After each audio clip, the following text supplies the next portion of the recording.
వి gold trusted gold buyers తాకట్టులో ఉన్న బంగారాన్ని విడిపించి ఈ రోజు ఉన్న మార్కెట్ ధరకే కొనబడును.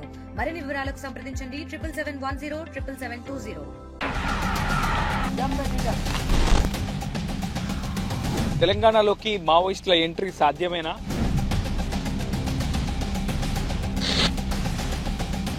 North Telangana special zonal committee దండకరణలోనే తలదాచుకుందా?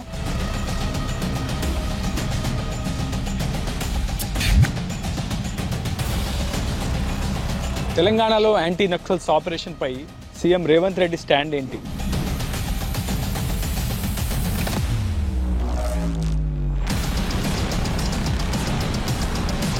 మావోయిస్టుల ఏరివేతపై తెలంగాణ ఛత్తీస్గఢ్ సరిహద్దు గ్రామాల్లో జరుగుతున్న చర్చ ఏంటి?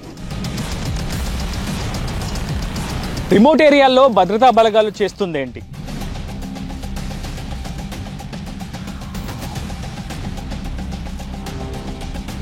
తెలంగాణ ఛత్తీస్గఢ్ సరిహద్దు మావోయిస్టు ప్రభావిత ప్రాంతాల్లో నెలకొన్న వాస్తవ పరిస్థితులపై ఆర్టీవీ అందిస్తున్న గ్రౌండ్ రిపోర్ట్.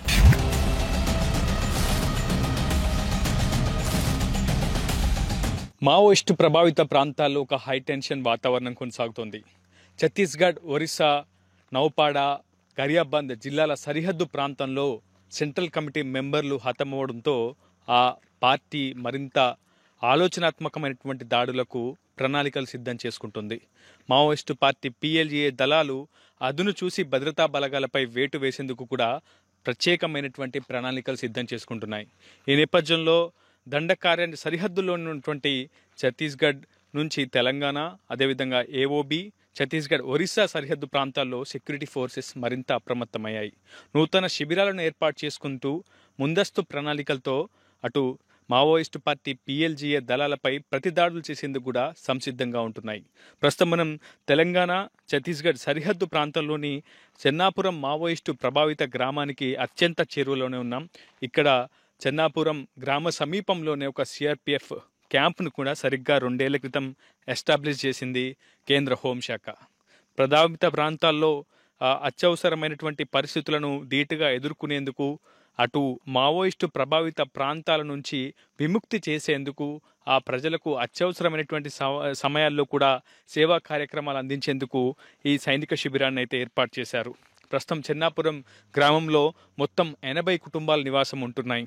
రెగ్యులర్గా ఇక్కడ మావోయిస్టు యాక్టివిటీ జరుగుతుందన్న సమాచారంతో కేంద్ర హోంశాఖ ఈ CRPF క్యాంప్ని అయితే ఏర్పాటు చేసింది. చాలా పెద్ద ఎత్తున సెక్యూరిటీ ఫోర్సెస్ లోపల ఉంటారు. ఎప్పటికప్పుడు చెన్నాపురం గ్రామంలోకి మావోయిస్టుల రాకపోకలు ఉన్నాయా లేదా అనే యాక్టివిటీపై నిఘా ఉంచుతారు. ఛత్తీస్గఢ్లోంచి తెలంగాణలోకి మావోయిస్టులు ఎంట్రీ కాకుండా ఉండేందుకు ఈ సైనిక శిబిరం చాలా కీలకమైనటువంటి సైనిక శిబిరంగా మనం భావించాలి. ఒకవైపు సెంట్రల్ కమిటీ సభ్యులు కూడా ఎన్కౌంటర్లో హతమవుతున్నటువంటి తరుణంలో మావోయిస్టు పార్టీ తన ప్రతీకార దాడులను చాలా ప్రణాళికాబద్ధంగా చేసేందుకు వ్యూహాత్మకంగా వ్యవహరిస్తుందని చెప్పుకోవాలి. ఒకవైపు అర్బన్ మావోయిజాన్ని చాలా వ్యూహాత్మకంగా పెంపొందిస్తూ ఇతరత్రా ఆర్గనైజేషన్స్ను ఏర్పాటు చేసుకొని వ్యూహాత్మకమైనటువంటి ఎత్తుగడలతో మావోయిస్టు పార్టీ ప్రణాళికలు సిద్ధం చేసుకుంటుంది. అయితే ఒకవైపు ఆపరేషన్ కగర్ దండకారణ్యంలోని బస్తర్ రేంజ్ వ్యాప్తంగా పతాక స్థాయికి చేరుకున్నటువంటి తరుణంలో మావోయిస్టులు సేఫ్ జోన్ల కోసం తెలంగాణ, AOB, అదేవిధంగా ఒరిస్సా ప్రాంతంలోకి ప్రవేశించే అవకాశం ఉందన్న ఇంటెలిజెన్స్ ఇన్పుట్ సమాచారంతో భద్రతా బలగాలు మరింత అప్రమత్తమవుతున్నాయి. ప్రధానంగా కేంద్ర పారామిలిటరీ బలగాలు, తెలంగాణ, AP గ్రేహౌండ్స్ బలగాలు, స్పెషల్ పార్టీ బలగాలు ప్రతిరోజు కూడా ఆయా క్యాంపు పరిధిలోని 5 కిలోమీటర్ల రేడియస్ వ్యాసార్థంలో ప్రతిరోజు సర్చ్ ఆపరేషన్స్ నిర్వహిస్తున్నాయి. మరోవైపు తెలంగాణ ఛత్తీస్గఢ్ సరిహద్దు ప్రాంతాల్లో తెలంగాణ పోలీసులు ప్రత్యేకంగా సేవా కార్యక్రమాలు కూడా నిర్వహిస్తున్నారు. మొబైల్ హాస్పిటల్స్ నిర్వహించడం, అక్కడ ఉన్నటువంటి వలస ఆదివాసీ కూలీలకు నైపుణ్య శిక్షణ శిబిరాలు నిర్వహించడం, వాళ్ళకి కనీస వసతులు కల్పించడం, ఆయా ప్రాంతాల్లో అభివృద్ధి చేయడం ద్వారా మావోయిస్టు ప్రభావిత ప్రాంతాల నుంచి ఆయా గ్రామాలకు విముక్తి కల్పించవచ్చని కేంద్ర రాష్ట్ర ప్రభుత్వాలు భావిస్తున్నాయి. అయితే కేవలం గడిచిన ఏడాది చివరాఖరిలో 2 కీలకమైనటువంటి ఎన్కౌంటర్లు తెలంగాణలో జరిగాయి. రాష్ట్రంలో కాంగ్రెస్ పార్టీ అధికారంలోకి వచ్చిన తర్వాత దాదాపు 16 మంది మావోయిస్టులు ఎన్కౌంటర్లో హతమయ్యారు. అటు కరగగూడెం, భద్రాద్రి కొత్తగూడెం జిల్లా మండలంలో ఒక ఎన్కౌంటర్ జరిగింది. ఆ తర్వాత ములుగు భద్రాద్రి కొత్తగూడెం జిల్లా సరిహద్దులో మరొక ఎన్కౌంటర్ జరిగింది. లచ్చు మావోయిస్ట్ లచ్చు టీం, అదేవిధంగా మావోయిస్టు భద్రు టీం పూర్తిగా వాషౌట్ చేశామని భద్రతా బలగాలు చాలా స్పష్టంగా చెప్పాయి. దాదాపు ఈ 2 ఆపరేషన్స్ను విజయవంతంగా భద్రతా బలగాలు ముగించాయనే చెప్పుకోవాలి. అయితే ప్రధానంగా north Telangana special zonal committee ఎప్పుడెప్పుడు యాక్టివ్ అవుదామా అన్న ఒక ఆలోచనలో ఆ కమిటీని యాక్టివ్ చేసే పనిలో, కొత్త రిక్రూట్మెంట్లను చేసే పనిలో అటు మావోయిస్టు పార్టీ నిమగ్నమైందని చెప్పుకోవాలి. ఇప్పటికే తెలంగాణ మావోయిస్టు పార్టీ రాష్ట్ర కార్యదర్శి బడే చొక్కారావు అలియాస్ దామోదర్ కూడా సేఫ్గా ఉన్నాడంటూ మావోయిస్టు పార్టీ ఇటీవల దక్షిణ సౌత్ జర్నల్ బ్యూరో తరఫున ఒక సమత పేరిట ఒక లేఖ కూడా విడుదల చేసింది. ఆయన బడే చొక్కారావు అలియాస్ దామోదర్ తెలంగాణ రాష్ట్ర మిలిటరీ కమిషన్కి ఇన్ఛార్జ్గా కూడా ఉన్నారు. చాలా వ్యూహాత్మకమైనటువంటి దాడులకు దామోదర్ పాల్పడే అవకాశం ఎప్పుడూ ఉంటుంది. గెరిల్లా వార్ జోన్లో ఆయన్ని అనుకూలంగా మలుచుకునే అవకాశం కూడా ఉంటుంది. నూతన రిక్రూట్మెంట్లో కూడా బడే చొక్కారావు అలియాస్ దామోదర్ చేసే అవకాశం ఉంటుందన్న నెపంతో తెలంగాణ ఫోర్స్ కూడా పూర్తి స్థాయిలో అప్రమత్తమైంది.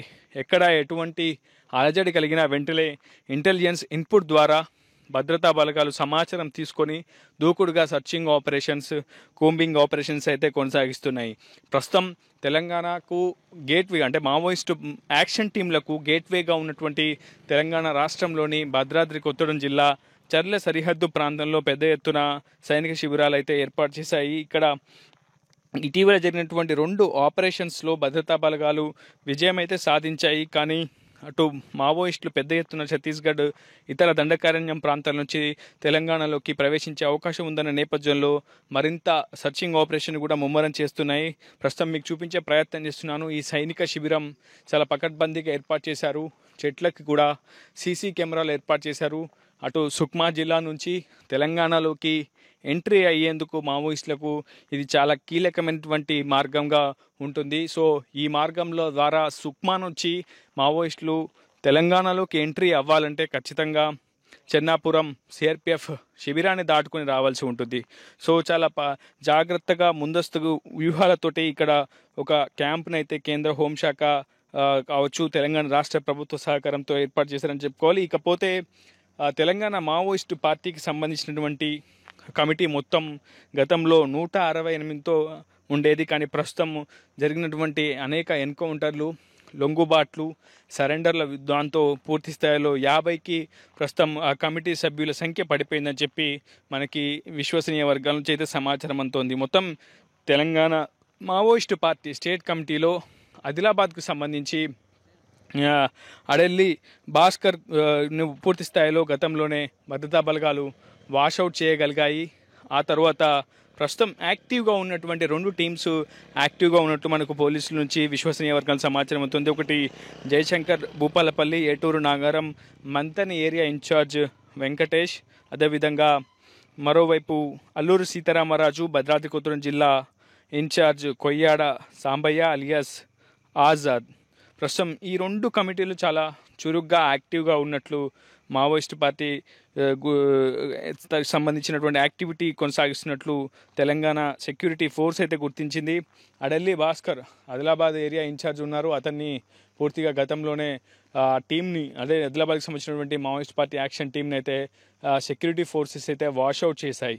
సో ఎక్కడా కూడా మావోయిస్ట్ పార్టీ నూతన రిక్రూట్మెంట్లు లేకుండా తెలంగాణలో చాలా ప్రశాంతంగా వాతావరణం ఉండేలా భద్రతా బలగాలు ఎప్పటికప్పుడు ప్రయత్నాలు ముమ్మరం చేస్తున్నాయి. ప్రధానంగా ఏపీ తెలంగాణకు సంబంధించినటువంటి గ్రేహౌండ్స్ వింగ్ చాలా పెద్ద ఎత్తున విజయాలు నమోదు చేసుకుంటుంది. గ్రేహౌండ్స్ ఏర్పాటైనప్పటి నుంచి 1-2 చిదురుముద్రు ఘటనలు తప్ప మిగతా అన్ని ఆపరేషన్స్లో కూడా గ్రేహౌండ్స్ అసంఖ్యాక సంఖ్యలో విజయాలు అయితే సాధించిందని చెప్పుకోవాలి. అయితే ఇటీవల ఛత్తీస్గఢ్లో జరుగుతున్నటువంటి భారీ సైనిక చర్య ద్వారా మావోయిస్టులు సేఫ్ జోన్లను రెక్కి చేసేందుకు తెలంగాణలోకి ఎంట్రీ ఇస్తున్నారు. మావోయిస్టు భద్రు అంటే పాల్వంచ ఏరియా, మనుగూరు ఏరియాకి సంబంధించినటువంటి భద్రు కావచ్చు, లచ్చన్న టీం కావచ్చు, ఇతరత్ర మావోయిస్టు పార్టీ తమ యాక్షన్ టీంలతో రెక్కి చేసే ప్రయత్నం చేసింది.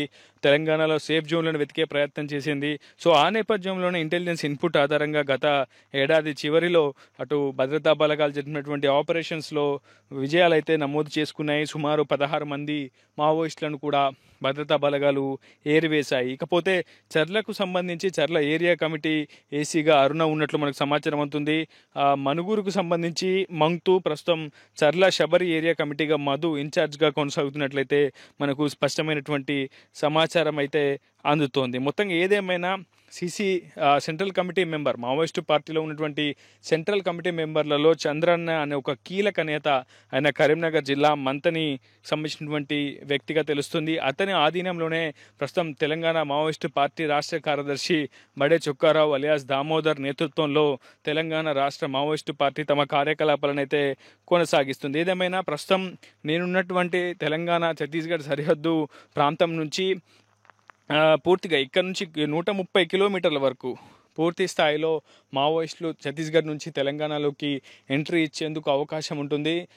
30 నుంచి 40 కిలోమీటర్ల వరకు సరిగ్గా ఈ ప్రాంతం నుంచి ఛత్తీస్గఢ్లో ఎంటర్ అయిన తర్వాత 40 కిలోమీటర్ల వరకు కూడా పెద్దగా మావోయిస్టు పార్టీ యాక్షన్ టీంల యాక్టివిటీ లేకుండా ఎప్పటికప్పుడు ప్రతిరోజు కూడా భద్రతా బలగాలు సర్చింగ్ ఆపరేషన్స్ అయితే కొనసాగిస్తున్నాయి. మరోవైపు ప్రధానంగా మావోయిస్టు పార్టీకి సంబంధించి తెలంగాణ మావోయిస్టు పార్టీ నుంచి అత్యధికంగా ప్రతి ఏటా కూడా 100 కోట్ల రూపాయల ఫండ్స్ విరాళం ద్వారా అటు మావోయిస్టు పార్టీకి చేరవేస్తున్నట్లు కూడా భద్రతా బలగాలు గుర్తించాయి. సో మావోయిస్టు పార్టీకి ఆయుధ సామాగ్రి కావచ్చు, మందుగుండు సామాగ్రి, అదేవిధంగా విరాళాలు అందకుండా చూసేందుకు పెద్ద స్థాయిలో భద్రతా బలగాలు చాలా వ్యూహాత్మకమైనటువంటి ఆలోచనలు అయితే చేస్తున్నాయని చెప్పుకోవాలి. అయితే అటు మావోయిస్ట్ పార్టీ కీలక నేతలు కావచ్చు, పిఎల్జిఏ బెటాలియన్, పిఎల్జిఏ దళాలు, ప్లాటూన్స్ కావచ్చు, వ్యూహాత్మకమైనటువంటి దాడులకు ప్రధానంగా ఐఈడి బ్లాస్ట్లకు ఎక్కువగా ఆలోచన చేస్తున్నాయి. ఎందుకంటే ఎక్కువగా ప్రత్యక్ష పోరాటాల ద్వారా అటు మావోయిస్టులకు పెద్ద ఎత్తున నష్టం వాటిల్లుతుందన్న ఆలోచనతో ఐఈడి బ్లాస్ట్ల ద్వారా జవాన్లను మట్టుపట్టేందుకు కూడా ఎప్పటికప్పుడు వ్యూహాత్మకమైనటువంటి ఆలోచన అయితే చేస్తుంది. అయితే ప్రధానంగా తెలంగాణ గ్రే హౌండ్స్ కావచ్చు, ఇంటెలిజెన్స్ ఇన్పుట్ కావచ్చు, అదేవిధంగా టాక్టికల్ టీం కావచ్చు, కేంద్ర పారామిలిటరీ బలగాలు మాత్రం ఎప్పటికప్పుడు సరిహద్దును ఆనుకొని నిరంతరం కావలా కాస్తున్నాయి. డేగ కన్నుతో నిఘాను మరింత పటిష్టమైతే చేశాయి. సో ఎట్టి పరిస్థితులలో ఛత్తీస్గఢ్ నుంచి కావచ్చు, దండకరణ నుంచి కావచ్చు, ఏఓబి సరిహద్దు నుంచి తెలంగాణలోకి మావోయిస్టులు ప్రవేశించకుండా పూర్తి స్థాయిలో మావోయిస్టు కార్యకలాపాలకు అడ్డుకట్ట వేస్తున్నామని చెప్పి భద్రతా బలగాలు అయితే భావిస్తున్నాయి. అయితే ఇంకా జాగ్రత్తగా ఉండాల్సినటువంటి సందర్భం అయితే కనిపిస్తుంది. ప్రధానంగా ఛత్తీస్గఢ్ లాంటి ఏ రాష్ట్రంలో ఇంటీరియర్ విలేజెస్లో, రిమోట్ విలేజెస్లో ఎక్కువగా విద్య, వైద్యం, అదేవిధంగా కనీస వసతులు అందకపోవడమే అక్కడ మావోయిజం వేలూనుకోవడానికి కారణమైంది. సో ఇప్పటికైనా తెలంగాణ ప్రభుత్వం, ఉమ్మడి ఆంధ్రప్రదేశ్ ప్రభుత్వం కూడా సరిహద్దు గ్రామాల్లో అభివృద్ధిని మరింత వేగవంతం చేయాలి, కనీస సౌకర్యాలను మరింత మెరుగుపరచాలి.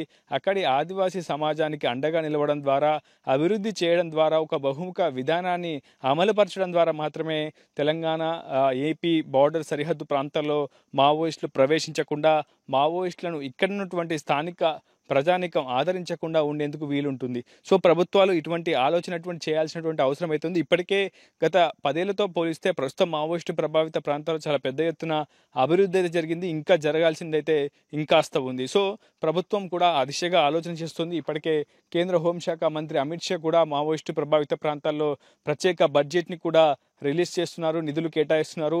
ప్రధానంగా రహదారుల కల్పనపై పెద్ద ఎత్తున కేంద్ర హోంశాఖ దృష్టి సారిస్తోంది. ఎందుకంటే ప్రధానంగా రహదారులు ఏర్పాటైతే అక్కడికి రాకపోకల ద్వారా అక్కడికి ప్రజా సంచారం ఎక్కువగా ఉంటుంది. క్షేత్రస్థాయిలో వాళ్ళకి కావాల్సినటువంటి మరిన్ని వసతులు కావచ్చు, కనీస అవసరాలను తీర్చేందుకు ఇతరత్ర ప్రభుత్వ శాఖల అధికారులు కూడా గ్రౌండ్ రూట్కి వెళ్లే అవకాశం ఉంటుంది. కాబట్టి రహదారుల కల్పనపై ప్రధాన దృష్టి సారిస్తుంది కేంద్ర హోంశాఖ. మొత్తంగా తెలంగాణ రాష్ట్రంలో గడిచిన ఏడాది చివరిలో జరిగినటువంటి 2 ఎన్కౌంటర్లు సక్సెస్ అయితే అయ్యాయి. కానీ ఈ ఏడాది ఒక ఛత్తీస్గఢ్ రాష్ట్రంలోనే మొత్తం 40 మందికి పైగా మావోయిస్టులు హతమయ్యారు భద్రతా బలగాల కాల్పుల్లో. సో మరింత దూకుడుగా అక్కడ భద్రతా బలగాలు వేగం పెంచడంతో అటు తెలంగాణ వైపు కానీ, ఇతరత్ర ఏఓబి వైపు కానీ మావోయిస్టులు వచ్చే అవకాశం ఉందన్న నేపథ్యంలో అటు ఇంటెలిజెన్స్ ఇన్పుట్ ఆధారంగా ఎప్పటికప్పుడు కోఆర్డినేషన్ చేసుకుంటూ, సమన్వయం చేసుకుంటూ భద్రతా బలగాలు తమ సర్చింగ్ ఆపరేషన్ నిరంతరం చేస్తున్నాయి, తమ కూంబింగ్ ఆపరేషన్ నిరంతరం చేస్తూనే ఉన్నాయి. ఎక్కడా కూడా ఏమరపాటుగా ఉండకుండా, అంటే మావోయిస్టుల ఆనవాళ్ళు కానీ కార్యకలాపాలు లేవని ఏమాత్రం ఏమరపాటుగా ఉండకుండా జాగ్రత్తగా ఉంటూ సర్చ్ ఆపరేషన్ ప్రతిరోజు చేసుకుంటూ, ఎప్పటికప్పుడు సమన్వయం చేసుకుంటూ, ఇతర ఇంటెలిజెన్స్ ఇన్పుట్ని కూడా కావచ్చు, ఇతరత్ర శాఖలకు సంబంధించినటువంటి గ్రే హౌండ్స్ విభాగాలను కూడా సమన్వయం చేసుకుంటూ తెలంగాణ ఛత్తీస్గఢ్ సరిహద్దులో మాత్రం సెక్యూరిటీ ఫోర్సెస్ అయితే నిరంతరం కావలా కాస్తున్నాయి. ఇది ఇక్కడ ఉన్నటువంటి పరిస్థితి. ముందుకు వెళ్ళి అసలు మావోయిస్టు ప్రభావిత ప్రాంతమైనటువంటి చెన్నాపురం ఆదివాసులు ఎదుర్కొంటున్నటువంటి సమస్యలు ఏంటి, అక్కడ ఆదివాసులకు కావాల్సినటువంటి అభివృద్ధి ఏంటి, ఇప్పటివరకు గత 10 ఏళ్ల క్రితం ఏ విధంగా అక్కడ అభివృద్ధి ఉంది, ప్రస్తుతం ఏ విధంగా ఉంది తెలుసుకునే ప్రయత్నం చేద్దాం. మావోయిస్టు ప్రభావిత ప్రాంతాల్లో అభివృద్ధిపై దృష్టి సారిస్తున్నటువంటి ప్రభుత్వం ఆయా ప్రాంతాల్లో మౌలిక వసతుల కల్పనపై పూర్తి స్థాయిలో దృష్టి సారించింది. కనీస విద్యుత్ సౌకర్యం, మిషన్ భగీరథ ద్వారా తాగునీటిని అందించడం వంటి అనేక అంశాల్లో సఫలీకృతమైనటువంటి ప్రభుత్వం మరికొన్ని సమస్యలు మాత్రం తీర్చలేదంటున్నారు చెన్నాపురం గ్రామస్తులు. భద్రాద్రి కొత్తగూడెం జిల్లా చర్ల మండలంలోని చెన్నాపురం గ్రామంలో దాదాపు దశాబ్దాల క్రితం ఛత్తీస్గఢ్ నుంచి వలస వచ్చినటువంటి కూలీలంతా కూడా ఇక్కడే ఆశ్రయం ఉన్నారు. దాదాపు కొన్నేళ్ల కాలంగా ఇక్కడే నివాసం ఉంటూ స్థిర జీవనం కూడా గడుపుతున్నారు. కానీ కొన్నేళ్లుగా వాళ్లకు కుల ధృవీకరణ పత్రాలు ఇవ్వడం లేదంటూ, మరోవైపు పోడు హక్కు పత్రాలు ఇవ్వలేదంటూ ప్రభుత్వాన్ని కూడా పలుమార్లు మొరపెట్టుకున్నారు. కానీ ప్రభుత్వం నుంచి కొంత సానుకూలమైనటువంటి స్పందన రాలేదనేది వారి నుంచి కొంత ఆవేదన అయితే వ్యక్తమవుతుంది. ఎన్నో దశాబ్దాల కాలంగా ఈ ప్రాంతంలోనే ఉంటూ వ్యవసాయం, పశుపోషణ చేస్తూ తమ కుటుంబాలన్నింటినీ కూడా పోషించుకున్నామని చెప్పుకున్నటువంటి గ్రామస్తులు అయితే చెప్తున్నారు. వారి మాటలు కూడా తెలుసుకునే ప్రయత్నం చేద్దాం. ఇంకా ఏమేమి సమస్యలు వాళ్ళు ఎదుర్కొంటున్నారు, ఒకవైపు కేంద్ర హోంశాఖ కావచ్చు, తెలంగాణ ప్రభుత్వం కావచ్చు, మావోయిస్టు ప్రభావిత ప్రాంతాల్లో ప్రత్యేకమైనటువంటి అభివృద్ధి కోసం నిధులను కూడా మంజూరు చేస్తూ వస్తుంది. అక్కడ కనీస అవసరాలు తీర్చే ప్రయత్నం చేస్తుంది. ఏ సమస్య ఉన్నా తమను సంప్రదిస్తే ఆ సమస్య పరిష్కారం కోసం కృషి చేస్తామని ప్రభుత్వం చెప్తోంది. కానీ క్షేత్రస్థాయిలో వాళ్ళు ఎదుర్కొంటున్నటువంటి సమస్యలు ఏంటి, వారి మాటలోనే తెలుసుకునే ప్రయత్నం చేద్దాం. మీ పేరేంటి, ఎన్నేళ్ల క్రితం ఇక్కడికి వచ్చారు, మీరు ఎదుర్కొంటున్నటువంటి సమస్యలు ఏంటి, ఇప్పటివరకు విద్యుత్ సౌకర్యం మీకు వచ్చింది, తాగునీటి సౌకర్యం వచ్చింది, రహదారి సౌకర్యం వచ్చింది, ఇంకా ఎటువంటి అభివృద్ధి మీరు ఇక్కడ జరగాలని కోరుకుంటున్నారు? సార్, నా పేరు కూడముంగయ్య. మేము ఇక్కడ వచ్చేసి గత 40 సంవత్సరాలు అవుతుందండి. మాకు డిగ్రీ దాకా చదివాము ఇక్కడే.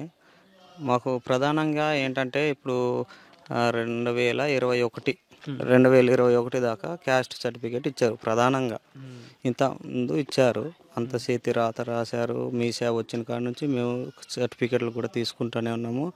తర్వాత ఏంటంటే 2021 తర్వాత మాకు క్యాస్ట్ అనేది ఆఫ్ చేశారు అర్ధాంతంగా. ఆఫ్ చేసిన తర్వాత మాకు అనేక ఇబ్బందులు, చదువుకుంటానికైనా కానీ ఏదైనా పని చేసుకోవాలన్నా, చిన్న చిన్న జాబులకు అప్లై చేసుకోవాలన్నా మాకు క్యాస్ట్ అనేది అడుగుతున్నారు. అట్లే 10th అయిపోయిన మిగతా పిల్లలు కూడా హాస్టల్స్ ఉండాలన్నా, వాళ్ళకి ఫుడ్ ఇవన్నీ అందించాలన్నా క్యాస్ట్ సర్టిఫికేట్ మనకు అడుగుతున్నారు సార్. మాకేంటంటే ఇప్పుడు ప్రభుత్వానికి కోరుకునేది క్యాస్ట్ సర్టిఫికేట్ 2021 దాకా ఇచ్చారు కాబట్టి దాన్నే మళ్ళీ పునరుద్ధరణ చేయాలనేసి మేము కోరుకుంటున్నాం ప్రభుత్వానికి.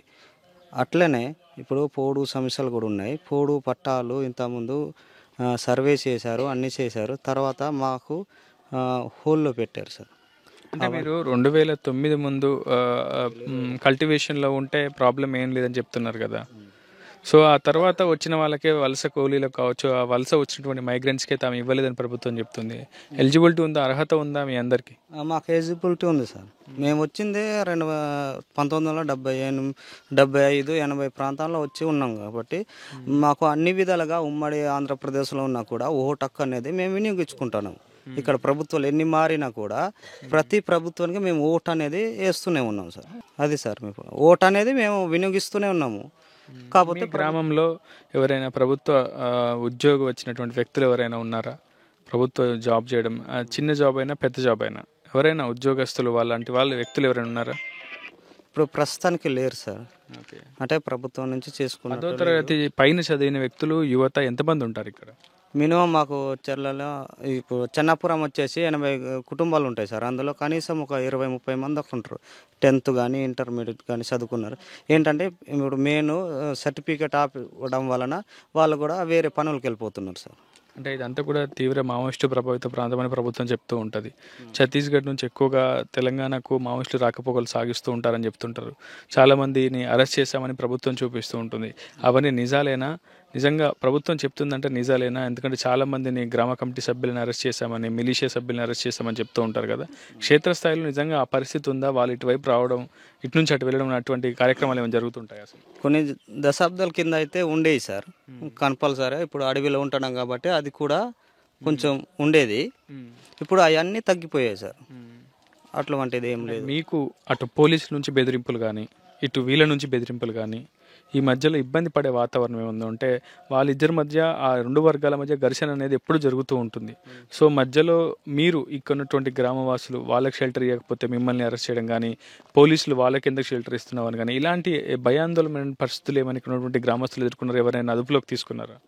ఇంతకుముందు ఉండేది సార్, ఇప్పుడు అట్లా అంటే ఏం లేదు. ఎందుకంటే ఇప్పుడు వాళ్ళ సమస్య వాళ్ళది. ఇప్పుడు లోన్ ఉన్నోళ్ళు వాళ్ళది మాకు తెలియదు. ఇప్పుడు ఊర్లో ఉంటున్నాం కాబట్టి ఊర్లో మేము మా వరకు మేము చూసుకున్నాం సార్. ఎప్పుడు అంటే ఇప్పుడు వ్యవసాయం చేసుకుంటాం, అన్నీ చేసుకుంటున్నాం కాబట్టి మాది మేము చూసుకుంటాం. కానీ ఇప్పుడు అయితే ఎవరు వచ్చారు చెప్పారు అనేది కాదు. ఇప్పుడు మాది మేము బతుకుంటున్నాం, మా వ్యవసాయం ఎట్లా మేము చేసుకుంటున్నాం, అన్నీ చేసుకుంటున్నాం అన్నీ. ఇప్పుడు అట్లే సార్. ప్రతి ఒక్కరి చేతిలో కూడా ప్రస్తుతం మొబైల్ ఫోన్ కూడా వాళ్ళు వినియోగిస్తున్నారు, ద్విచక్ర వాహనాలు వాడుతున్నారు. అక్కడ ప్రాథమిక పాఠశాలను కూడా ఏర్పాటు చేశారు. రహదారి మార్గాన్ని కూడా మనం మీకు చూపించే ప్రయత్నం చేస్తున్నాను. రహదారి మార్గం కూడా చేస్తున్నాను. ఒకప్పుడు కట్టుబట్టలేని వీళ్ళంతా కూడా ప్రస్తుతం పూర్తి స్థాయిలో ఒక కల్చర్ని మళ్ళీ వాళ్ళు కూడా వినియోగిస్తున్నారు. ఆ కల్చర్ని కూడా వినియోగంలోకి తీసుకొచ్చే ప్రయత్నం అయితే చేస్తున్నారు. ఎందుకంటే సంస్కృతి సంప్రదాయాలు అంటే ఆధునిక సమాజానికి దగ్గరగా బ్రతికేందుకు వాళ్ళ వంతు ప్రయత్నం వాళ్ళు కూడా చేస్తున్నారు. అయితే ఇంకా కొన్ని సమస్యలు ఇక్కడ పెండింగ్లో ఉన్నాయి. వాటి పరిష్కారం కోసం ప్రభుత్వాలు దృష్టి సారించాలని పదే పదే వేడుకుంటున్నారు. ప్రధానంగా వాళ్ళకి కుల ధృవీకరణ పత్రాలు ఇస్తే వాళ్ళకి ఉన్నత ఉద్యోగాల్లో కావచ్చు, ఇతరత్ర వాళ్ళకి అభివృద్ధిలో భాగస్వామ్యం అయ్యే అవకాశం ఉంటుందని చెప్తున్నారు. అవుట్ సోర్సింగ్ ఉద్యోగాలు కావచ్చు, ఇతరత్ర ఉద్యోగాలు వాళ్ళు పొందేందుకు హక్కు కలిగే అవకాశం ఉందని చెప్తున్నారు. ప్రస్తుతం మరికొంతమందితో కూడా మాట్లాడించే ప్రయత్నం చేద్దాం. ఇంకా ఏం సమస్యలు ఉన్నాయి ఇక్కడ? బాలబాలికలకు సంబంధించి ప్రధానంగా చిన్నారుల్లో ఎక్కువగా పౌష్టికాహార కొరత కనిపిస్తుంది. ఇక్కడ అంగన్వాడీ స్కూల్ ఏర్పాటు అయ్యిందా? పిల్లలకి గుడ్డు భోజనం, మీ అందరికీ రేషన్ సక్రమంగా ప్రభుత్వ రేషన్ అంతా అందుతుందా? ఇంకేం కావాలి మీకు? అంటే మాకు గవర్నమెంట్ నుండి మాకు రేషన్ అనేది అందుతుంది. కానీ మాకేం సమస్య అంటే ఇది చిన్నపిల్లల నుండి చదువుకున్న 10th వరకు చదివిన తర్వాత పై చదువులకు వెళ్ళడానికి మాకు క్యాస్ట్ సర్టిఫికేట్ ఇబ్బంది ఉంది. మళ్ళీ ఏమో ఇంకా పోడు భూముల సమస్య ఒకటి మా గ్రామం నుండి ఇబ్బంది ఉంది. ఇంకా కొంతమంది డిగ్రీ కూడా చేశారు. మేము ఓటు వేస్తున్నాం గవర్నమెంట్, కానీ మాకు ఓటు హక్కు ఏమో మాకు వినియోగించుకుంటున్నారు. కానీ ఏదో ఇది ఓట్లు అయిపోయిన తర్వాత మమ్మల్ని పట్టించుకోవట్లేదు. మీ సర్పంచ్ ఎవరు? మీ చెన్నాపురం గ్రామానికి సర్పంచ్ ఉన్నారా? సర్పంచ్ అంటే మా తిప్పాపురం పంచాయతీ కారం కన్నారు. మరి ఆయనకు సమస్యలు గతంలో ఏమైనా చెప్పారా? చెప్పాము, కానీ వాళ్ళు ప్రభుత్వాన్ని చెప్పినా కూడా ప్రభుత్వాలు ఏం పట్టించుకోవట్లేదు. ఇంతకుముందేమో మావోయిస్టు ప్రభావితం ఉన్నప్పుడేమో మేము అవన్నీ చేస్తాం అనేసి అప్పుడు చెప్పారు. కానీ ఇప్పుడు మావోయిస్టులు కొద్ది దూరం అయిపోయిన తర్వాత ఇప్పుడు ఏమవుతుందంటే మీకు ఈ క్యాస్ట్ ఇవ్వట్లేదు, మళ్ళీ పోడు భూముల పట్టాలు కూడా ఇవ్వట్లేదు. మీరు వలస వచ్చారు, ఛత్తీస్గఢ్ నుండి వచ్చారని, మైగ్రేట్గా వచ్చారనేసి క్యాస్ట్ సర్టిఫికేట్ ఆపేశారు. ఈ చెన్నాపురం గ్రామ పెద్ద మనిషి పటేల్ కూడా దేవయ్య కూడా మనతో ఉన్నాడు. దేవయ్య కూడా అనేక భూ పోరాటాలు చేశారు. ఇక్కడ ఉన్నటువంటి అటవీ శాఖ అధికారులు కూడా అతనిపై కేసులు కూడా నమోదు చేశారు గతంలో. ప్రస్తుతం అతని గతంలో అరెస్ట్ చేసినటువంటి సందర్భాలు కూడా ఉన్నాయి. సో ఇక్కడ పోడు హక్కుల అంశం అనేది చాలా ప్రధానంగా కనిపిస్తుంది. చాలా పెద్ద ఎత్తున ఈ సమస్యపై వాళ్ళు ఆవేదన కూడా వ్యక్తం చేస్తున్నటువంటి పరిస్థితి. పోడు హక్కుల కోసం తాము పోరాటాలకైనా సిద్ధమని కూడా వాళ్ళు గత కొంతకాలంగా చెప్తూనే ఉన్నారు. ప్రభుత్వం నుంచి సానుకూలంగా స్పందిస్తే బాగుంటుందని ఒక ఆశాభావాన్ని వ్యక్తం చేస్తున్నారు. ప్రభుత్వాలు మారుతున్న తమ తలరాతలు మాత్రం మారట్లేదని ఇక్కడ ఉన్నటువంటి ఆదివాసీ ప్రజానీకం అంతా కూడా ఆవేదన వ్యక్తం చేస్తుంది. వాళ్ళని చూడొచ్చు, ప్రతిరోజు కూడా కూలి పనికి వెళ్ళి ఉదయం రైతు కూలీలుగా మారి మళ్ళీ రాత్రి ఇంటికి వస్తారు. చాలా కాయ కష్టం చేసి వచ్చినటువంటి ఆ కొద్దిపాటి సంపాదనతోటే కుటుంబాన్ని కూడా పోషించుకుంటారు. కొన్ని మైళ్ళ దూరం, ఇక్కడికి రహదారి మార్గం ఉన్నప్పటికీ ఇక్కడికి వాళ్ళకి చాలా మందికి కూడా మైళ్ళ దూరం నడిచే వాళ్ళకు పూర్తి స్థాయిలో కూలీకి వెళ్తూ ఉంటారు. తర్వాత ఇతర ప్రాంతాల నుంచి ఇక్కడికి తిరిగి వస్తూ ఉంటారు. ఎందుకంటే ఆ స్థాయిలో వాళ్ళకి వేతనం అనేది ఉండదు, వాళ్ళకి ఆ స్థాయిలో జీతం అనేది రాదు. ఎక్కడ పని చేసినా కానీ వాళ్ళు శ్రామిక దోపిడీకి అయితే గురవుతూ ఉంటారు. ఎంత పని చేయించుకున్నా కేవలం కొద్దిపాటి సంపాదనతోనే వాళ్ళు పూర్తి స్థాయిలో కాలం వెల్లదీస్తుంటారు. ప్రస్తుతం దేవయ్య ఉన్నారు, ఈ ఊరి పటేల్. ఆ పటేల్తో కూడా మాట్లాడే ప్రయత్నం చేద్దాం. ఎన్ని కుటుంబాలు ఉంటాయి పెద్ద ఆయన ఇక్కడ మొత్తం? ఇక్కడ ఇంకేం సమస్యలు ఉన్నాయి? కుటుంబాల్లో మనం 80 ఉంటుంది సార్. అదో సన్నాపురం గ్రామంలో 80 కుటుంబాలు ఉంది. కానీ ఏదో మన కేస్ట్ లేదు, పట్టాలు లేదు. కానీ మనకు పిల్లకి ఉద్యోగం లేదు, పట్టాలు లేదు, ఏం లేదు సార్. అందుకే బతికి తిరుగుతున్నాం మన అందరం. గతంలో ఎన్నికల సమయంలో కలెక్టర్ కూడా ఇక్కడికి వచ్చినట్టు మనం గతంలో చూసాం. కలెక్టర్లు కూడా వచ్చి వెళ్ళారు. అప్పుడు మీరు ఏం సమాధానం చెప్పలేదా? ఆయనకు వినతి పత్రం ఇవ్వడం, మా సమస్యలు ఇవి అని చెప్పిన ప్రయత్నం చేయలేదు? అప్పుడు చెప్పినాం సార్, చెప్పినాం కానీ ముందు చెప్పినాం కానీ మన చేసాడు మనం రాసుకొని ఇచ్చినాం. వెళ్ళి ఇవ్వాలి పట్టాలు లేదు ఏం లేదు, రాసుకొని ఇచ్చినాం. ఇప్పుడు ఈ ఊరి అందరికీ మీరు రక్షకులుగా ఉంటారు, పెద్ద మనిషి. సో ఇక్కడ ఏ సమస్య వచ్చినా మీరు పరిష్కరిస్తూ ఉంటారు. పోలీసుల నుంచి మీకు ఏమైనా ఇబ్బంది ఉందా? వాళ్ళ నుంచి మీకు ఏమైనా ఇబ్బంది ఉందా? ఈ రెండు వర్గాల నుంచి మీకు ఏమి ఇబ్బంది లేదుగా? లేదు సార్, మనం ఏం లేదు, మనకేం లేదు. ఇప్పుడు ఈ సిఆర్పిఎఫ్ క్యాంప్ ఏర్పాటు చేసారు కదా కొత్తది, వాళ్ళు మీకు ఎట్లా ఉంటున్నారు? మంచిగా ఉంటారా వాళ్ళు? మీకు రేషన్ సహకారం కావచ్చు, ఇతరత్ర ఏమైనా హెల్ప్ చేస్తుంటారా మీకు రోజువారీ పనుల్లో? లేకపోతే వాళ్ళు ఏమైనా ఇబ్బందులు పెట్టడం అట్లాంటివి ఏమైనా జరుగుతాయా? ఇబ్బంది కూడా లేదు, వీళ్ళు కూడా వచ్చారు కానీ మనకి ఇబ్బంది లేదు, ఏం లేదు సార్, ఏం లేదు. ఓకే. అవును సార్. ఇప్పుడు పోలీసులు చెప్తున్నారు ఇక్కడ మేము సేవా కార్యక్రమాలు నిర్వహిస్తున్నాం, స్కూల్ కడుతున్నాం, మొబైల్ హాస్పిటల్ పెడుతున్నాం, వీళ్ళందరికీ కూడా ఏ అవసరం ఉన్నా చెప్తున్నాం, స్పోర్ట్స్ క్రీడా పూర్తిగా వాటికి సంబంధించినటువంటి క్రీడాకారులను ప్రోత్సహిస్తున్నాం, ఇక్కడ ప్రత్యేక క్రీడా కార్యక్రమాలు ఏర్పాటు చేస్తున్నాం అని చెప్తున్నారు. ఆ పరిస్థితి ఉందా? పోలీసులు ఫుట్బాల్ కావచ్చు, వాలీబాల్, ఇక్కడ మీరు యువత కాబట్టి చేస్తున్నారా? అట్లాంటి ఫెసిలిటీస్ ఏమైనా కల్పిస్తారు? అంటే కొన్ని చెప్తున్నారు సార్, ఇంత ఇదిగో కమిటీ హాల్ అనేది సగం వరకు కట్టారు సార్, ఇది పోలీస్ పర్పస్ దాంట్లోనే. ఓకే, కొంతవరకు హాల్ అసలు అది ఇది కమిటీ హాల్ అంటే ఊరికి సంబంధించింది సార్. ఏదైనా చిన్న చిన్న ఫంక్షన్స్ కానీ ఏమన్నా మనం చిన్న మాట్లాడుకోవాలన్నా, ఇప్పుడు ఊరందరూ ఒక్కసారి కూర్చొని మాట్లాడకుండా. ఇంటింటికి మిషన్ భగీరథ కనెక్షన్ ఉందా? వాటర్ కనెక్షన్ అయితే ఇంటింటికి భగీరథ ఇది ఉంది సార్, దీనికి ప్రస్తుతానికి పని చేయట్లేదు. ఐటీటీఆ తరపున ఏంటంటే మనకు సోలార్ సిస్టమ్ ద్వారా కొన్ని 2 ట్యాంకర్లు ఉన్నాయి సార్, అవి కూడా కొంతవరకు పనిచేస్తున్నాయి. ఇప్పుడు కొంతవరకు పనిచేస్తున్నాయి, ఒక్కొక్కసారి మోటార్ పాడవుతుంది, అది కూడా కొంచెం ఇబ్బంది ఉంటుంది ఎప్పుడు ఒకసారి. ఇప్పుడు మీరు వ్యవసాయం చేస్తుంటారుగా, ఎరువులు వేస్తుంటారా? ఈ కేవలం సేంద్రియ పంటలే పండిస్తారు? సేంద్రియ అంటే మామూలుగా కర్రేతగా వేస్తాము. కొంతమంది ఏం చేస్తారంటే నాటేసుకుంటారు, మనం కర్రేతగా కూడా వేసుకుంటారు. కర్రేత 2 విధాలుగా పండిస్తున్నాం. అంటే నీళ్ళు అనేది సార్ మనకు ఇప్పుడు పట్టాలి దానికి మనం సొంతంగానే కట్టుకుంటాం, పైన కట్టుకొని చిన్నగా పూర్తిగా వర్షాధారిత పంటలు కదా, పైనుంచి వర్షం పడితే తప్ప పంట పండదు. ఇక్కడ పెద్దగా వాగులు వంకలు కూడా మనకేం లేవు, రివర్ ప్రాజెక్టులు కూడా ఏం లేవు కదా, మరి ఎట్లా మరి ఆ పంటకు వాటర్ సోర్స్ ఎట్లా? వాటర్ అంటే సార్ ఇప్పుడు వర్షం పడితేనే మనకు వాటర్, లేకపోతే మనం ఏదైనా చిన్నగా చెక్ డ్యామ్ లాగా చిన్న ఆనకట్ట కట్టుకుంటేనే దాని నీళ్ళు అనేది కొంచెం స్టోరేజ్ చేసుకున్న తర్వాత మనకు ఏమైనా చిన్న కాలువలాగా తీసుకొని వెనకాల పండిస్తేనే తప్ప మనకు బోర్లు ఏం లేవు, బోర్లు ఉండవు, ఏముండవు సార్, అంతే.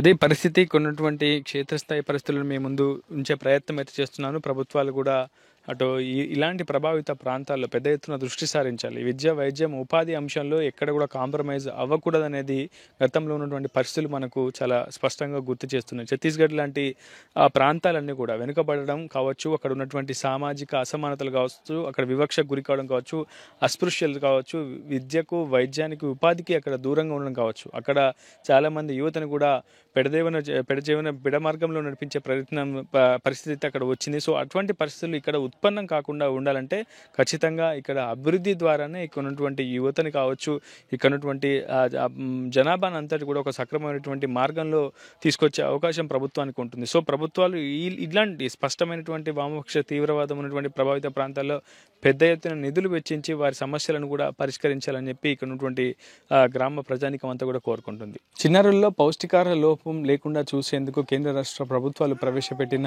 అంగన్వాడీ స్కీమ్లో భాగంగా ప్రస్తుతం మావోయిస్టు ప్రభావిత ప్రాంతమైనటువంటి చెన్నాపురం గ్రామంలో కూడా అంగన్వాడీ స్కూల్ను ప్రభుత్వం ఏర్పాటు చేసింది. ఇక్కడ 10ల సంఖ్యలో చిన్నారులకు పౌష్టికాహారాన్ని కల్పిస్తూ మరోవైపు ప్రాథమిక విద్యను కూడా వాళ్ళకు చేరువ చేసే ప్రయత్నం చేస్తుంది. ప్రస్తుతం 10ల సంఖ్యలో పిల్లలు, చిన్నారులు స్కూల్కి కూడా హాజరవుతున్నారు. గత కొద్దిసేపు క్రితం వీళ్ళంతా కూడా భోజనం కూడా చేశారు. ప్రస్తుతం ఇక్కడ ఉన్నటువంటి అంగన్వాడీ టీచర్తో కూడా మనం మాట్లాడించే ప్రయత్నం చేద్దాం.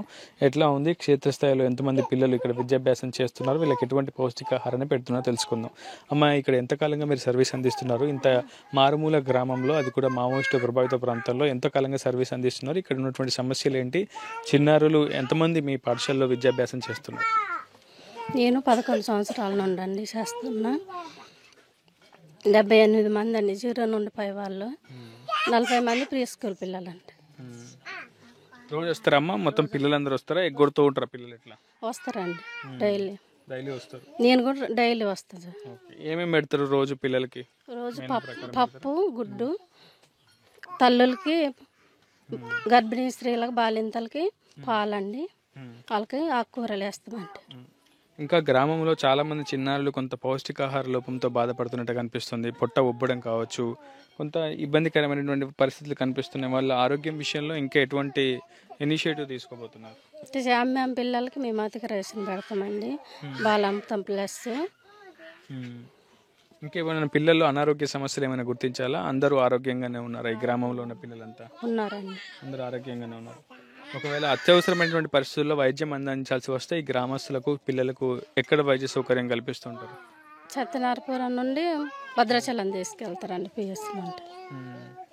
గర్భిణీలు ఎంతమంది ఉన్నారు ఈ గ్రామంలో? 15 మంది అండి. 15 మంది ఉన్నారు. అంతా ఆరోగ్యంగానే ఉన్నారా? ఎవరికైనా రక్తహీనత కావచ్చు, ఇతరత్ర లోపాలు ఏమైనా ఉన్నాయి? లేవండి. ఓకే. ఎస్, ఆ ప్రస్తుతం ఇక్కడ గ్రామంలో ఉన్నటువంటి చిన్నారులకు అయితే ప్రస్తుతం పౌష్టికాహారం సక్రమంగా అందిస్తున్నామని చెప్తున్నారు. అంగన్వాడీ టీచర్ దాదాపు 11 ఏళ్ల కాలంగా ఇక్కడే సర్వీస్ చేస్తున్నారని చెప్తున్నారు. ఇక్కడ ఉన్నటువంటి గర్భిణులకు కూడా పూర్తి స్థాయిలో వైద్య సౌకర్యాలు కల్పిస్తున్నామని, ఏదైనా అత్యవసరమైనటువంటి పరిస్థితులు ఏర్పడితే సచ్చినాపురం లేదా భద్రాచలం ప్రభుత్వ ఆసుపత్రికి తరలిస్తామని చెప్తున్నారు అంగన్వాడీ టీచర్. అయితే క్షేత్రస్థాయిలో మావోయిస్టు ప్రభావిత ప్రాంతాల్లో ప్రస్తుతం ఇంకా కొన్ని సమస్యలు అయితే చాలా స్పష్టంగా కనిపిస్తున్నాయి. ఇది నిజానికి ఒక పక్కా బిల్డింగ్ ఉండాలి, కానీ ఒక పాకలోనే కింద వాళ్ళందరి చిన్నారులకి కూడా ఒక అంగన్వాడీ స్కూల్ పేరిట వాళ్ళకి పౌష్టికాహారం అందించడం కావచ్చు, వాళ్ళకి చదువు చెప్పే ప్రయత్నం అయితే చేస్తున్నారు. ఒక ఫ్యాన్ కావచ్చు, ఇతరత్ర కొన్ని వాళ్ళకి ఉండాల్సినటువంటి అవసరం అయితే ఉంది. కనీస వసతులు వాళ్ళకి కల్పించాల్సినటువంటి అవసరం అయితే ఉంది. కానీ ప్రస్తుతం పక్కా బిల్డింగ్ లేకపోవడం వల్ల ఈ సమస్య తలెత్తిందని చెప్తున్నారు. ఒకవైపు అటవీ శాఖ అధికారులు అనుమతులు ఇవ్వకుండా అడ్డుకున్నారనే ఒక అపవాద కూడా అటవీ శాఖ అధికారులపై ఆరోపణలు అయితే వస్తున్నాయి. ప్రస్తుతం అటవీ శాఖ, రెవెన్యూ అధికారులు సమన్వయంతో పక్కా బిల్డింగ్ నిర్మిస్తే ఈ గ్రామంలోని చిన్నారులకు సక్రమంగా విద్యాబుద్ధులు నేర్పే అవకాశం ఉపాధ్యాయులకు అయితే ఉండే అవకాశం ఉంటుంది. తెలంగాణ ఛత్తీస్గఢ్ సరిహద్దుల్లోని మావోయిస్టు ప్రభావిత ప్రాంతాల్లో నెలకొన్న వాస్తవ పరిస్థితులను బాహ్య ప్రపంచాన్ని చూపించేందుకు ప్రస్తుతం ఆర్టీవీ బృందం మైళ్ళ దూరం ప్రయాణించి భద్రాద్రి కొత్తగూడెం జిల్లా చెన్నాపురం గ్రామానికి చెందుకుంది. కొన్ని ఏళ్ల క్రితం ఇక్కడ ప్రాథమిక విద్యాభ్యాసం పొందేందుకు ఎక్కడ కూడా ఎటువంటి పాఠశాలలు ఉండేవి కాదు. కానీ ఆ తర్వాత క్రమక్రమంగా ఈ ప్రాంతంలో పూర్తిగా అభివృద్ధి వైపు ఇక్కడ ఉన్నటువంటి ప్రాంతం అభివృద్ధి చెందుతూ వచ్చింది. ప్రస్తుతం మనం చూస్తున్నటువంటి పాఠశాలలో పదుల సంఖ్యలో విద్యార్థులు ప్రాథమిక విద్యాభ్యాసం చేస్తున్నారు. ఇక్కడే సర్వశిక్ష అభియాన్ నేతృత్వంలో ఒక పాఠశాలను కూడా ప్రభుత్వం ఏర్పాటు చేసింది. ప్రధానంగా ఐటీడీఏ భాగస్వామ్యంతో, గిరిజన శాఖ భాగస్వామ్యంతో ప్రస్తుతం ఈ పాఠశాలను ఏర్పాటు చేస్తుంది. ఇక్కడ కనీస వసతులు అందించేందుకు కూడా ప్రయత్నం చేస్తుంది. ఈ గ్రామంలో ప్రధానంగా చెన్నాపురం అనేది అతి తీవ్ర మావోయిస్టు ప్రభావిత ప్రాంతంగా భద్రతా బలగాలు పేర్కొంటూ ఉంటాయి. చర్ల మండలం అనేది మావోయిస్టు యాక్షన్ టీంలకు గేట్వేగా ఉంది. సో ఈ ప్రాంతంలో ఎక్కువగా యాక్షన్స్ ఉంటాయి కాబట్టి ఖచ్చితంగా ఇక్కడ అభివృద్ధిపైనే ప్రధానంగా ప్రభుత్వాలు ఫోకస్ చేస్తూ వచ్చాయి. గత 10-15 ఏళ్ల క్రితం ఇక్కడ ఎక్కడ కూడా కనీసం రోడ్లు, రవాణాకు సంబంధించినటువంటి రాకపోకలు సాగించడం కూడా చాలా ఇబ్బందిగా మారేది. కానీ ప్రస్తుతం ఆ పరిస్థితి లేదు. ఒక్కొక్కటిగా ఇక్కడ ఉన్నటువంటి సమస్యలన్నింటినీ కూడా అధిగమిస్తూ ప్రభుత్వం మావోయిస్టు ప్రభావిత ప్రాంతాల్లో లక్షల రూపాయలు వెచ్చించి ప్రధానంగా విద్య, వైద్యం, ఉపాధిపైనే ఎక్కువగా ఫోకస్ చేస్తూ వస్తుంది. ప్రధానంగా ఇక్కడ ఉన్నటువంటి గిరిజన యువత ఎక్కువగా వ్యవసాయం, పశుపోషణపైనే ఆధారపడి జీవనం సాగిస్తూ ఉంటారు. అయితే చాలామంది చిన్నారులు విద్యాభ్యాసానికి దూరంగా ఉండడంతో వీళ్ళంతా కూడా ఆ మావోయిజానికి ఆకర్షితులయ్యే ప్రమాదం ఉందని భావించినటువంటి ప్రభుత్వం ఖచ్చితంగా విద్యాభ్యాసం ద్వారానే వాళ్ళందరినీ కూడా ఒక రైట్ వేలో, రైట్ వింగ్గా మార్చే అవకాశం ఉందని భావించి అందులో భాగంగానే ప్రస్తుతం వాళ్ళకి ప్రాథమిక విద్యాభ్యాసం అయితే నేర్పిస్తుంది. చాలామంది పిల్లలు కూడా చక్కగా ఉదయం నుంచి సాయంత్రం వరకు అటు భోజనం చేయడంతో పాటు స్కూల్లోనే అన్ని పాఠాలు కూడా నేర్చుకొని ఇంటికి వెళ్తున్నటువంటి పరిస్థితి. క్రమంగా వాళ్ళలో కూడా కొంత మార్పు అయితే వస్తుంది. ఇప్పటికీ కొంత పేదరికానికి సంబంధించిన దారిద్ర్యరేఖకు దిగువ ఉన్నటువంటి కుటుంబాలు ఇవన్నీ కూడా నిజానికి వాళ్ళకి ఇక్కడ వరకు పాఠశాలలు ఏర్పాటు కావచ్చు, వాళ్ళ ఇంటి వరకు చదువును చెప్పడం, ఇక్కడికి వచ్చి పూర్తిగా ఇక్కడే ఒక టీచర్ని కూడా ప్రభుత్వం ఎప్పటికప్పుడు అందుబాటులో ఉంచి కొన్నేళ్లుగా వాళ్ళందరికీ కూడా ప్రాథమిక విద్యాభ్యాసం చేస్తుంది. ఆ తర్వాత ఉన్నత విద్యాభ్యాసం కోసం సమీప ప్రాంతంలోని ఇతర వసతి గృహాలు ఆశ్రయం ఉంటూ ఇక్కడ ఉన్నటువంటి గిరిజన చిన్నారులంతా కూడా ఉన్నతోభ్యాసం కూడా చేస్తున్నారు. ప్రస్తుతం కొన్నేళ్లుగా ఇక్కడే టీచర్గా పనిచేసినటువంటి రాజారాం సార్ కూడా ఉన్నారు. ఆయనతో కూడా మాట్లాడిద్దాం. ఎన్నో ఏళ్లుగా మావోయిస్టు ప్రభావిత ప్రాంతాల్లో నిజానికి ఎవరు కూడా విధులు నిర్వహించడానికి కొంత జంకుతూ ఉంటారు. అటువైపు మావోయిస్టులకు భద్రతా బలగాలకు మధ్య కొంత ఇబ్బందికరమైనటువంటి వాతావరణం ఉంది. ఆ మధ్యలో ఆదివాసులు ఇబ్బందులు ఎదుర్కొంటుంటారు. అక్కడే ఉన్నటువంటి ఆయనకు వాళ్ళ సమస్యలు కూడా చెప్తూ ఉంటారు. ఆయన కూడా వారి సమస్యల్ని ప్రభుత్వం దృష్టికి తీసుకెళ్తూ ఉంటారు. సో మనం రాజారాం గారిని అడిగి తెలుసుకుందాం. గత 10 ఏళ్ల క్రితం ఇక్కడ ఉన్నటువంటి పరిస్థితులు ఏంటి, ప్రస్తుతం ఇక్కడ నెలకొన్నటువంటి పరిస్థితులు ఏంటి తెలుసుకునే ప్రయత్నం చేద్దాం. సార్, ఎన్నో ఏళ్ళుగా ఇంత ఇంటీరియర్ మారుమూల రిమోట్ విలేజ్లో మీరు ఎన్నో ఏళ్ళుగా సర్వీస్ చేస్తూ ఉన్నారు. ఇక్కడ గడిచిన 10 ఏళ్ల క్రితం పరిస్థితులు ఏ విధంగా ఉన్నాయి, ఇప్పుడు ఏ విధంగా ఉన్నాయి? నేను వచ్చండి 2015లో వచ్చానండి. 2015 వచ్చినప్పుడు ఇక్కడైతే రోడ్డు కమ్యూనికేషన్ అనేది లేకుంటుండేయండి. నేను వచ్చిన తర్వాత 2015 నుంచి ఇక్కడ రోడ్డు ఏర్పడింది. అప్పటి నుంచి కూడా కొంతవరకు మెరుగైందండి రహదారి ఇది. తర్వాత విద్యాపరంగా చూసినట్టయితే ఇక్కడ పాఠశాలకు 3 ఉపాధ్యాయులను ఏర్పాటు చేశారండి. ఒక ప్రధానోపాధ్యాయుడు, 2 అసిస్టెంట్లు. విద్యార్థులు ఒక 25 మంది అట్లా వస్తూ ఉంటారు. తర్వాత ఇక్కడ 2వ తరగతి 3వ తరగతి పూర్తయిన తర్వాత ఆశ్రమ స్కూల్కి పెద్ద మనుషులేరు చర్ల ఉంజుపల్లి అక్కడ పంపిస్తామండి. వీళ్ళు అక్కడ విద్యని అభ్యసిస్తూ ఉన్నారు అన్నమాట. అంత బాగానే ఉంది. సాధారణంగా మనం చూస్తూ ఉంటాం, ఛత్తీస్గఢ్ కావచ్చు, తెలంగాణ కావచ్చు, ఏఓబి సరిహద్దు ప్రాంతాల్లో ఎక్కువగా విద్య వాళ్ళకి చేరువు కాకపోవడం, ఇతరత్ర అభివృద్ధికి వాళ్ళు దూరంగా ఉండడం, సో మన ఆధునిక సమాజానికి వాళ్ళంతా కూడా దూరంగా ఉండిపోతుంటారు. తద్వారా మావోయిస్టులుగా మారుతూ ఉంటారు. చిన్నప్పటి నుంచే ఆ కార్యక్రమాల వైపు మొగ్గు చూపే అవకాశం కూడా ఉంటుంది. కానీ ప్రభుత్వం ఈ విద్యను వారి ద్వారా చేర్చడం ద్వారా ఎటువంటి ప్రయోజనాలు ప్రభుత్వం కూడా పొందుతోంది? అసలు ఇక్కడ ఉన్నటువంటి పిల్లల్లో గతంలో 10 ఏళ్లకు ముందు ఇప్పుడు పిల్లల్లో ఎటువంటి మార్పులు ఉన్నాయి? నాకు తెలిసినంతవరకు అయితే విద్య వల్ల చాలా మార్పు వచ్చిందండి. చాలామంది పిల్లలు మాత్రం ఇప్పుడు ఆశ్రమ స్కూల్లో వెళ్ళి చదువుకుంటున్నారు. చదవలేని వారు వాళ్ళ సొంత పనులు అవి చేసుకుంటూ కొంచెం అటువంటి అసాంఘిక కార్యక్రమాలకైతే దూరంగా ఉంటున్నట్టు నాకైతే అనిపిస్తుంది. నా అబ్జర్వేషన్లో అయితే మాత్రం నేను గ్రహించింది అయితే అంతవరకు అయితే ఉన్నదండి. చాలామంది పిల్లల్లో కొంత న్యూట్రిషన్ కొరత కనిపిస్తుంది. దాన్ని అధిగమించేందుకు ప్రభుత్వం ఏమైనా చేస్తుందా? ఇక్కడ ఇన్ని ఏళ్ళు సర్వీస్ చేశారు కాబట్టి ఇక్కడ పిల్లల ఆరోగ్య పరిస్థితులు కావచ్చు, స్థితిగతులు, ప్రధానంగా బాలికల సంక్షేమం కోసం ప్రభుత్వం చేపడుతున్నటువంటి చర్యలు ఎలాంటి ఫలితాలను ఇస్తున్నాయి? హెల్త్ పరంగా అయితే అండి, సత్యనాపురం పిహెచ్సి నుంచి ఇక్కడ ప్రతి నెలలో క్యాంప్ పెడతారు. తర్వాత అంగన్వాడీ నుంచి చిన్నపిల్లలకి మంచి పౌష్టికాహారం ఇస్తున్నారు. నెక్స్ట్ వచ్చి తల్లి అంటే బాలింతలకు, గర్భిణీ స్త్రీలకు వాళ్ళకు వచ్చేటువంటి ప్రయోజనం కూడా పూర్తిగా వాళ్ళకి అందిస్తున్నారు. కాకుంటే కొంచెం శుభ్రత విషయంలో వీళ్ళు కొంచెం వెనకబడి ఉన్నట్టు అనిపిస్తుందండి నాకు. అంటే మీరు కూడా పరిశీలించి ఉండొచ్చు. అదొకటి మాత్రం కొంచెం అనిపిస్తుంది అనమాట. కాబట్టి వీళ్ళకి అందించే పౌష్టికాహార విషయంలో మాత్రం ఎటువంటి లోపం లేదండి. ప్రభుత్వం నుంచి అన్నీ అందుతున్నాయి. ఈ ప్రాంతంలో ఎన్నేళ్ళుగా సర్వీస్ చేశారు? ఇక్కడ ఏదైనా అలజడి రేగడం కానీ, గతంలో మిలీషియా కమిటీలు కావచ్చు, గ్రామ కమిటీలు కావచ్చు, ఇటు మధ్య ఏదైనా ఇబ్బందికరమైనటువంటి వాతావరణం ఈ ప్రాంతంలో ఏర్పడిందో? ఒకవైపు వాళ్ళ కార్యక్రమాలు వాళ్ళు పెంపొందించేందుకు ఆ మావోయిస్ట్ యాక్షన్ టీమ్స్ కూడా అప్పుడప్పుడు తెలంగాణ సరిహద్దు ప్రాంతాలకు వచ్చిపోతుంటాయి అనేది భద్రతా బలగాలకు సమాచారం ఉంటుంది. భద్రతా బలగాలు కూడా వారి కార్యకలాపాలను అడ్డుకునే ప్రయత్నం చేస్తుంటారు. ఈ మధ్యలో ఇక్కడ ఉన్నటువంటి ఆదివాసులు ఏమైనా ఇబ్బందులకు గురవుతున్నారా? ఇంకా ఇక్కడ గ్రామాలకు కావాల్సినటువంటి అభివృద్ధి ఏంటి? ఇక్కడైతే ఆ విషయంలో అయితే అండి, నాకు తెలిసినంత మట్టుకైతే అటువంటిది ఇక్కడ నేను వచ్చినటువంటి 2015 వచ్చాను. అప్పటి నుంచి కూడా ఇక్కడ ఎటువంటి కార్యక్రమాలు అయితే జరిగినటువంటి దాఖలాలు అయితే లేవండి. అసలు అటువంటిది ఏం లేదండి. అయితే ప్రభుత్వ పరంగా అయితే రోడ్లు వేశారు. వారికి పెన్షన్లు కానీ, ఈ రేషన్ బియ్యం కానీ ఇటువంటివన్నీ కూడా సక్రమంగానే అందుతున్నాయి. ఇటువంటి విషయంలో బాగానే ఉందండి.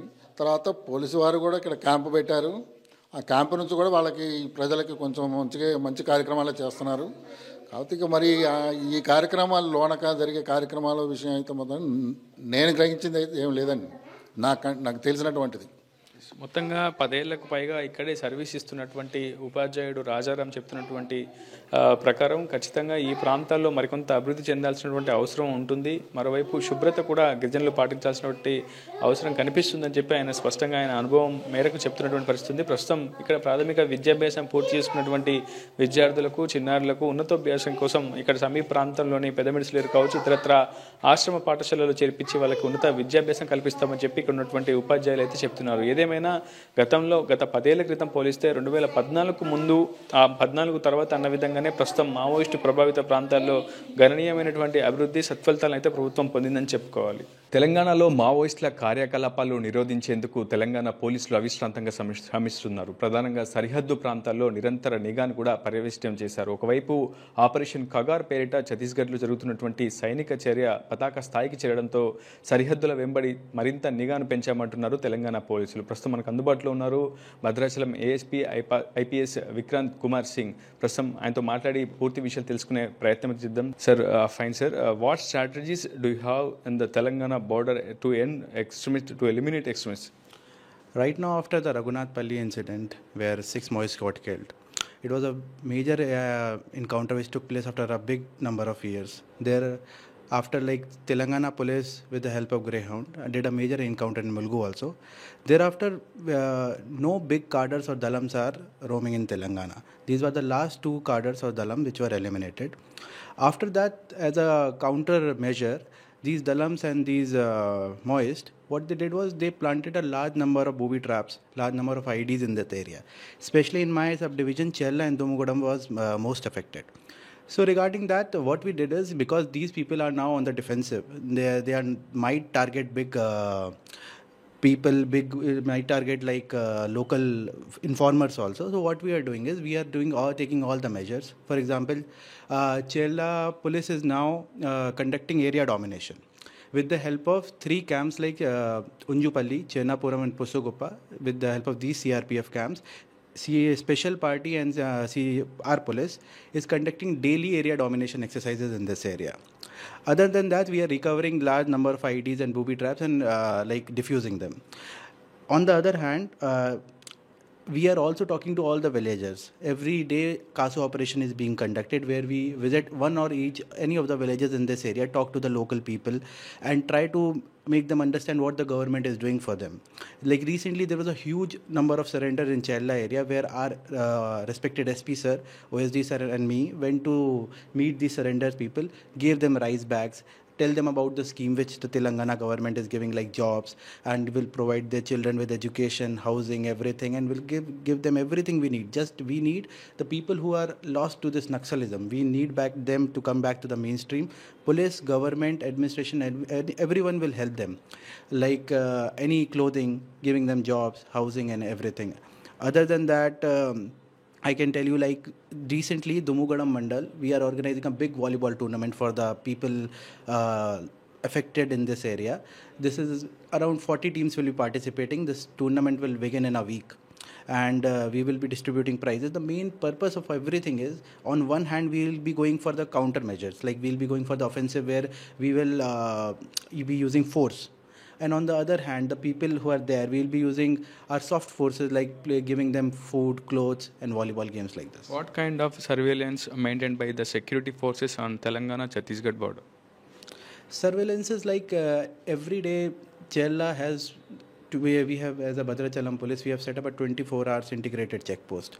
Earlier it used to be a normal check post. Now our SP sir, because of this being a ganja route also and this being a sensitive area closer to this extremist area, so 24 hour check post has been set up near Bhadrachalam, where total of 6 person is always available. 3 of them are from the TSPS, 2 are head constable, police constable, and 1 is an SI officer. So 24 roundup is helping us taking a check on the law and order problem also. Like ganja cases has come down, and like I can also tell you, in Odisha the cutting has started to begin, the ganja cutting. So there will be huge number of since Bhadrachalam being the root of all this narcotics, there will be a huge number of ganja going to Hyderabad. What services are being provided by the security forces on most affected areas?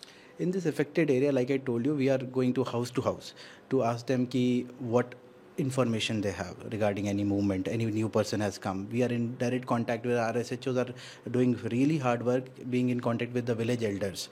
They tell us whether, especially in the Guttikoya villages, whether any new person has entered, whether they have seen a large number of rice being bought by a certain number of people. So we are in touch with all of them. These people are giving us information, and on the other hand, we are giving them whatever we can in the form of food, clothing, and etc.